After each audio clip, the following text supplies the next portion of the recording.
Agora, dezembro de 2024, como todos viram, o acordo Mercosul-União Europeia foi finalizado, né? É bom a gente comentar agora o que isso significa, tá? E quais são os próximos passos. Essa finalização desse acordo nada mais é do que a Comissão Europeia, que é o órgão que tem prerrogativas da União Europeia para negociar acordos e fazer propostas legislativas dentro da própria União Europeia, né? E negociação formal com o Mercosul.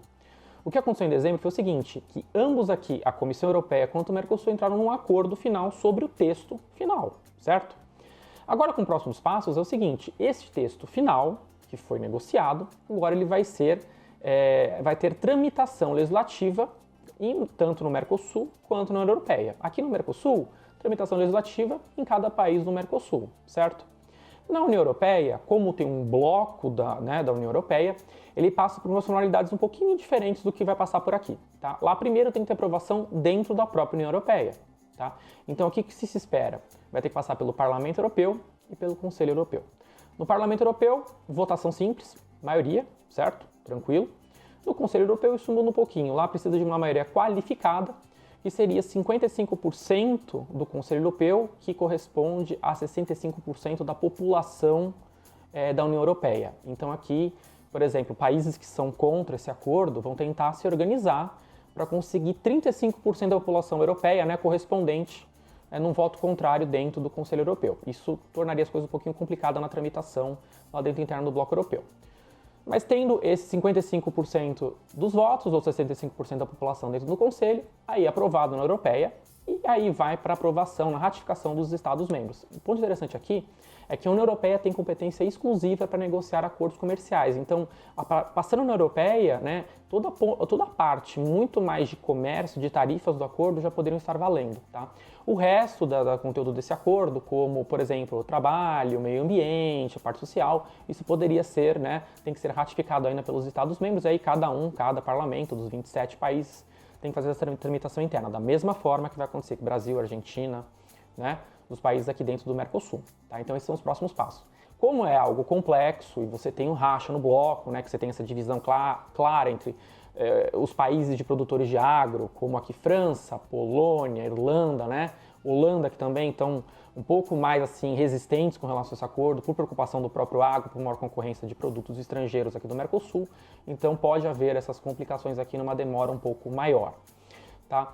Outro ponto interessante aqui com relação à parte de meio ambiente. Tá? O acordo já vinha com um capítulo de meio ambiente, mas de forma muito breve, que esses critérios ambientais seriam cumprimento aqui de tratados ambientais que o Brasil já é signatário, como respeitar, né, o Tratado Quadro Clima das Nações Unidas para o Clima, né, que é o Acordo de Paris, né, e respeitar também o Tratado de Biodiversidade, né, da Convenção de Diversidade Biológica, CDB, que o Brasil também é parte. Tá? E aqui também um combate ao desmatamento legal.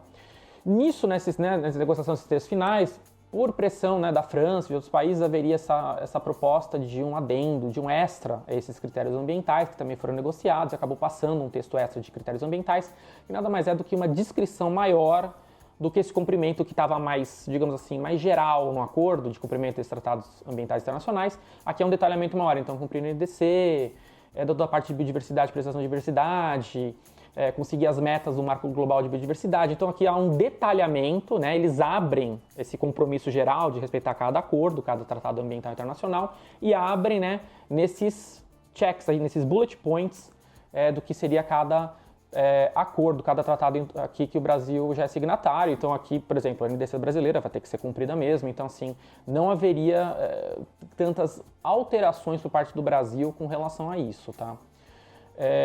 Mas aqui pontos interessantes também que foram negociados, tá? E que se levantou essa dúvida de poder bloquear, né, suspender o acordo por não cumprimento de critérios ambientais, tá? Porque aqui vai ter um órgão aqui de ambos os lados, tá? Europeu e de Mercosul, para monitorar o cumprimento desses critérios ambientais. Então, monitorar o cumprimento desses acordos aqui, Convenção de Biodiversidade e Convenção do Quadro Clima, tá?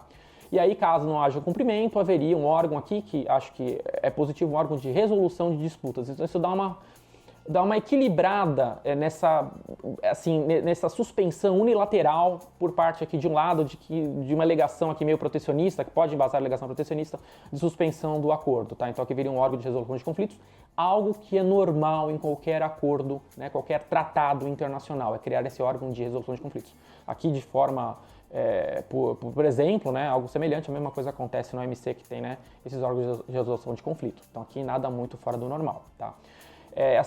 Então o que nós estamos vendo aqui que esses critérios ambientais que o Brasil já segue por obrigação nesses tratados aqui estariam de forma mais detalhadas no cumprimento do Acordo da União Europeia. Outro ponto curioso aqui, tá? São coisas paralelas. Uma coisa é o Acordo Mercosul-União Europeia com esses critérios ambientais seguir aqui, Convenção Quadro Clima, CDB, etc, tá? Outra coisa, a lei antidesmate. Não desobriga uma coisa da outra. Nós vamos continuar tendo que entrar em entendimento aqui com a União Europeia sobre a lei antidesmate dela. Nós, Brasil e todos os países aqui que exportam para a União Europeia, tá? Então aqui é toda essa agenda que a gente comentou na coluna, que é a hora desse ano, de 2025, de rastreabilidade da carne, esse problema de combate ao desmatamento ilegal, isso assim, não só entra na agenda aqui do Acordo Mercosul, que tem um combate ao desmatamento, mas aqui nós vamos ter que continuar tentando entrar nesse entendimento geral, como é que nós vamos entrar nessa norma aqui de lei de desmate da União Europeia, rastreabilidade, quais documentos, toda essa agenda aqui continua, tá? Então aqui nós temos duas coisas andando ao mesmo tempo, tá? Por hoje ficamos por aqui. Obrigado. Tchau, tchau.